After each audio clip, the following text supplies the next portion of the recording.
Alright, today I'm going to give you guys a detailed look at this Starscream figure by Threea.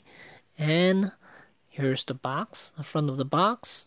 And the version I have here is the retail version, so it doesn't come with the saw blade arm.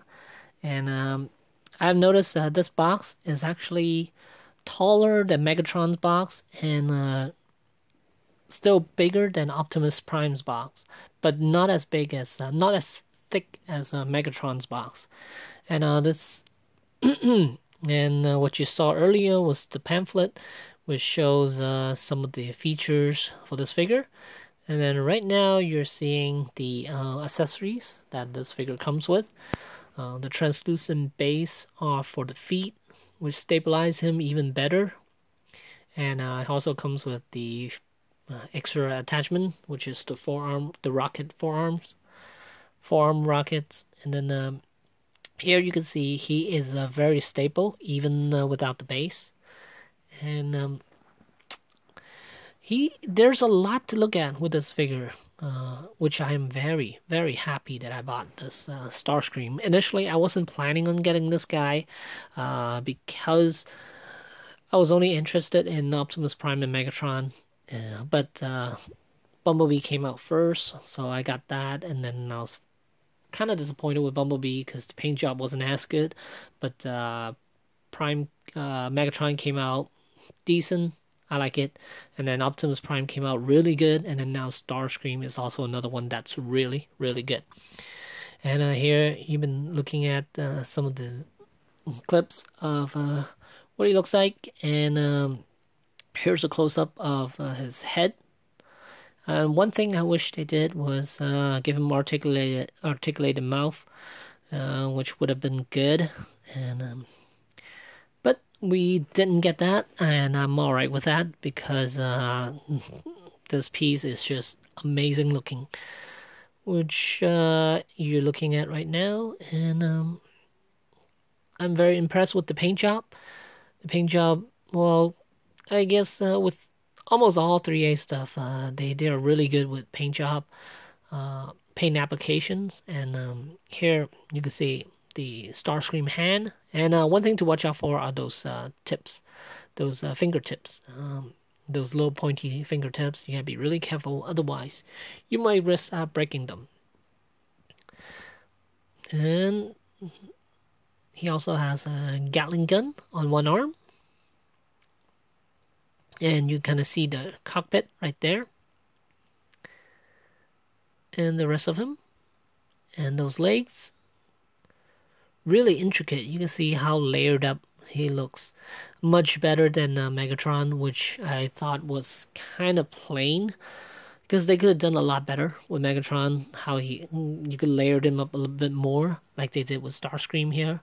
They could have cheaped out on Starscream too, but they didn't, and which I'm very happy about.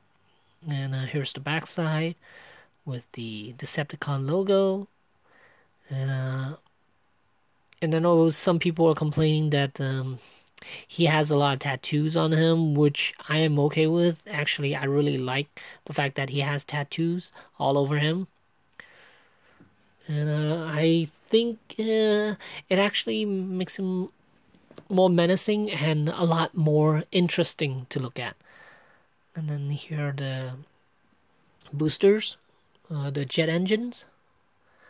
They're really nice looking. Too bad they don't actually rotate. It would have been nice if you add lights, if you add batteries, and they could actually turn. That would have been great. But I'm sure that's gonna cost way more too. Then look at those feet. Those legs are really, really good and very stable too, which I'm very happy about. Because with these things, I am always worried that since he's a top-heavy figure, I tend to think that some of these joints might be kind of loose over time, but they're very, very solid, and they're all ratcheting joints. And then here you can see the head movement of the Starscream figure. And a good look at the shoulders. And he could actually swing his arms forward too. The kind of have a butterfly joint in a way. And then he has ratcheting shoulder joints. They're ball hinge joints. Are always good because they feel very, very solid. And then he also has a bicep swivel, which is nice because we didn't get that with Megatron. I was very disappointed about that, but I'm very impressed that we got the bicep joint with Starscream here. And then he also has a rotation around the forearm and a ratcheting joint around the elbows as well.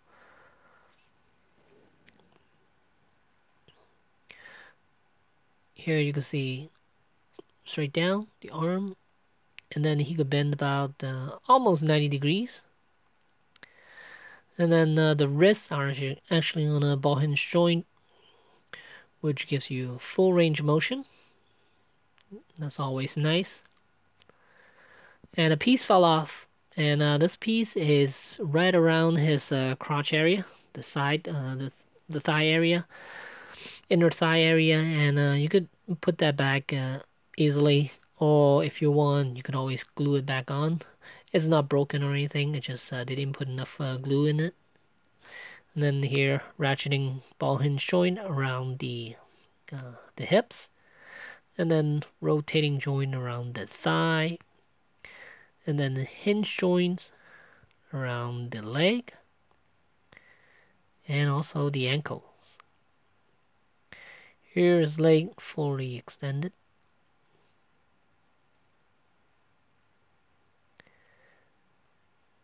And here's a good look at the arm again.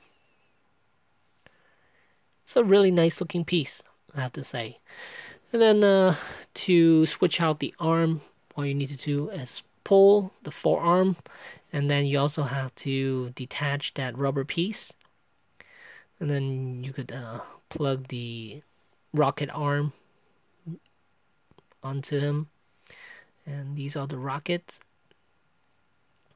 One thing I don't like about this attachment is that it's way too long. With the forearm section and the rockets towards the front, makes his arm super long, which I don't like. It would have been nice if they could have shortened it like half the size. That would have been cool, but they didn't. I'm okay with it. It's an accessory. He did use it in the film, which I like. But is most likely I'm not gonna display him with the rocket arm.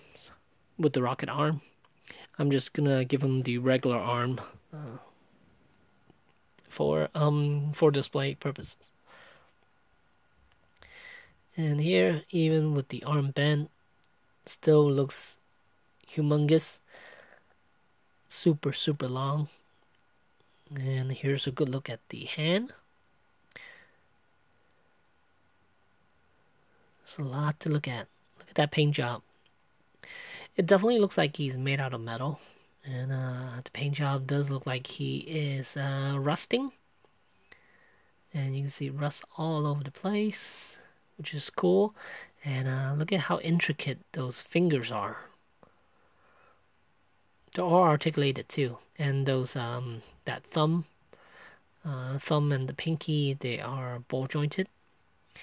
And then here I took the dome off and the back piece, which allows you to put batteries in, and you could light up his eyes, and also the jet engines on the back. Here you can see the batteries are housed right there, and then you get blue lights for the engines, which is awesome. And here's a comparison between Megatron and Starscream. And overall, I am very happy with this piece. He is definitely shorter than Megatron, which is accurate, because in the film he is a lot shorter. He stands about 14.5 inches in height, while Megatron's about 18 inches. Now overall, I definitely recommend this piece. It's a must-have if you're a Transformers fan. And this piece, it's gonna set you back quite a bit though. It costs about $430 retail, and if you get it, I say go for it because it is a very, very impressive piece, but it is a very, very expensive piece too. So you gotta make the decision whether you like these Transformers or not. If not, then it's an easy skip. But if you do, it's something you might consider. So there you go. There's the Starscream from 3A. Thanks for watching.